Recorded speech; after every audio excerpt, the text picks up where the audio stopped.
سليمان وإنه بسم الله الرحمن.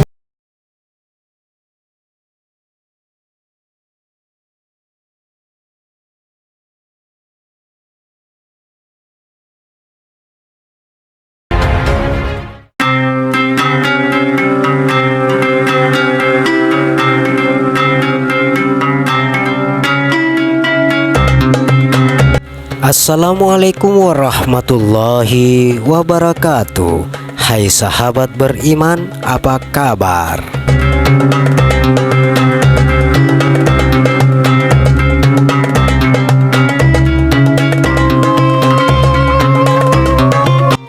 Bal'am bin Ba'ura adalah seorang ulama dari kalangan Bani Israel yang hidup di zaman Nabi Musa alaihissalam. Beliau dikaruniai ilmu yang luas, termasuk di dalamnya mengenal nama-nama Allah Subhanahu wa Ta'ala yang mulia, Asmaul Al-Azham, dan berbagai kelebihan lainnya, hingga setiap doanya selalu dikabulkan oleh Allah Subhanahu wa Ta'ala.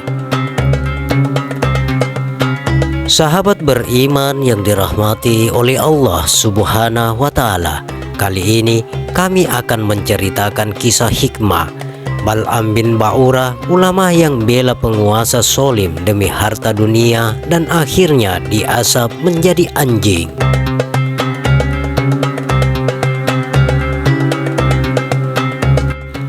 Saat Nabi Musa alaihissalam dan rombongannya melakukan perjalanan dari Mesir, mereka singgah di tanah Bani Kanaan, tempat di mana Bal'am tinggal.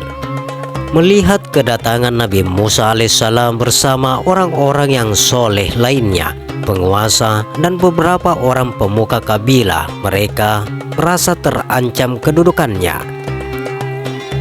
Biasanya begitu, jika di dalam suatu wilayah terdapat ancaman dari pendatang, terutama orang yang baik, pasti yang merasa terganggu dengan ekstensinya akan memberikan resistensi dan perlawanan. Kan'aniyun pada saat itu dipimpin oleh penguasa-penguasa yang sombong dan zolim, serta banyak melakukan tindakan sewenang-wenang. Maka dengan kedatangan orang yang baik seperti Nabi Musa alaihissalam, tentu ekstensi mereka pun akan terganggu. Apalagi misi kenabian sendiri, di samping memurnikan tauhid juga senantiasa membela keadilan dan persamaan hak asasi manusia. Karena mereka tahu bahwa Bal'am adalah ulama, akhirnya mereka mendatangi Bal'am meminta Bal'am agar mendoakan Nabi Musa dan pengikutnya binasa. Mereka mendatangi Bal'am seraya berkata, "Wahai Bal'am, Musa bin Imran telah hadir di tengah Bani Israel. Kami khawatir kalau mereka akan mengusir kami. Sesungguhnya kami adalah kaummu, dan engkau adalah orang yang terkabul doanya. Keluarlah dan berdoalah kepada Allah Subhanahu wa Ta'ala agar menimpa keburukan kepada mereka." Pada awalnya Bal'am menolak.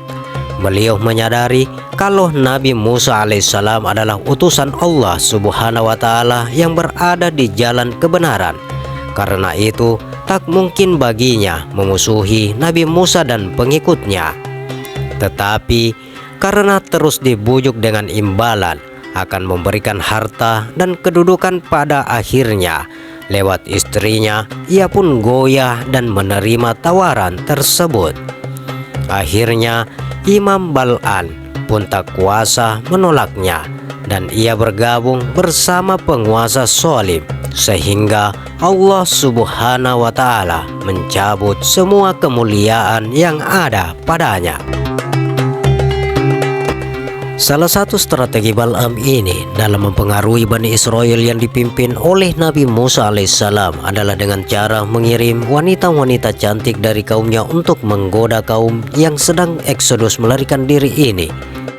Tentu saja di tengah pelarian dan hausnya hasrat, akhirnya mereka tergoda untuk berzina, dan akhirnya kaum Bani Israel mendapat celaka dan siksa berupa wabah. Setelah Nabi Musa alaihissalam mengetahui bahwa ini semua akibat dari tipu daya Bal'am, maka ia pun berdoa kepada Allah Subhanahu wa Ta'ala agar mencabut semua ilmu-ilmu yang ada pada diri Bal'am. Disinilah Bal'am merasa kerugian karena kehilangan dunia dan akhiratnya. Akan tetapi ia bukannya bertobat, malah mengikuti hawa nafsunya. Ia kemudian menaiki keledainya menuju Gunung Husban, di mana ia dapat melihat Nabi Musa dan pengikutnya. Baru berjalan beberapa langkah, keledainya pun menderum tidak mau bergerak. Namun Bal'am yang sudah bergabung dengan penguasa zalim itu tidak peduli dan terus memukulinya. Allah Subhanahu wa Ta'ala membiarkan keledai itu berjalan hingga sampailah di hadapan Nabi Musa alaihissalam dan Bani Israel. Kemudian Bal'am pun mulai mendoakan keburukan kepada Nabi Musa alaihissalam dan para pengikutnya. Tetapi tidaklah ia mendoakan keburukan kepada mereka, melainkan Allah memalingkan lisannya sehingga mendoakan keburukan kepada kaumnya sendiri.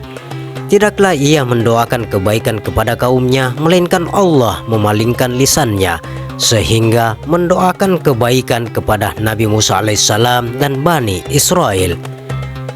Melihat doanya yang terbalik, kaumnya pun langsung protes, "Wahai Bal'am, apakah engkau tahu apa yang engkau lakukan? Engkau hanyalah mendoakan kebaikan kepada mereka dan mendoakan keburukan kepada kami." Ia menjawab, "Inilah yang tidak aku kuasai. Ini sesuatu yang telah Allah tentukan." Kemudian lidahnya menjulur sampai ke dadanya. Lalu ia mengatakan, "Sekarang telah hilang dariku dunia dan akhirat. Tidak tersisa lagi selain makar dan tipu daya. Maka aku akan membuat makar dan tipu daya untuk kalian." Allah Subhanahu wa Ta'ala menurunkan berbagai macam bencana seperti penyakit menular yang menewaskan lebih dari 70.000 orang dan menjadikan lidah Bal'am menjulur seperti seekor anjing. Begitulah kemurkaan Allah Subhanahu wa Ta'ala terhadap penguasa zalim dan ulama yang rela menjual agamanya dengan harta dan kedudukannya. Allah Subhanahu wa Ta'ala hinakan mereka seperti seekor anjing yang setia kepada majikannya. Diberi peringatan ataupun tidak, ia akan tetap menjulurkan lidahnya. Begitulah nasib ulama yang rela menjual agamanya demi harta, jabatan, dan orang yang membayarnya. Demikian sahabat, kisah hikmah Bal'am bin Ba'ura, ulama yang bela penguasa zalim demi harta dunia dan akhirnya diasap menjadi anjing. Bagaimana pendapat Anda? Silakan share pendapat menarik Anda pada kolom komentar. Semoga video ini bermanfaat dan bisa menambah pengetahuan kita bersama tentang sejarah dan jejak Islam. Dan semoga Allah Subhanahu wa Ta'ala kuatkan iman dan Islam kita, tetap istiqomah di jalannya dalam melaksanakan perintahnya dan menjauhi semua larangannya, dengan tidak mudah tergoda dengan bujukan berupa nikmat semu duniawi, sehingga kita pun menderita kerugian dunia dan akhirat seperti yang dialami oleh Bal'am bin Ba'ura. Terima kasih untuk sahabat yang telah menonton video ini sampai dengan selesai. Sampai berjumpa kembali di video berikutnya. Wassalamualaikum warahmatullahi wabarakatuh.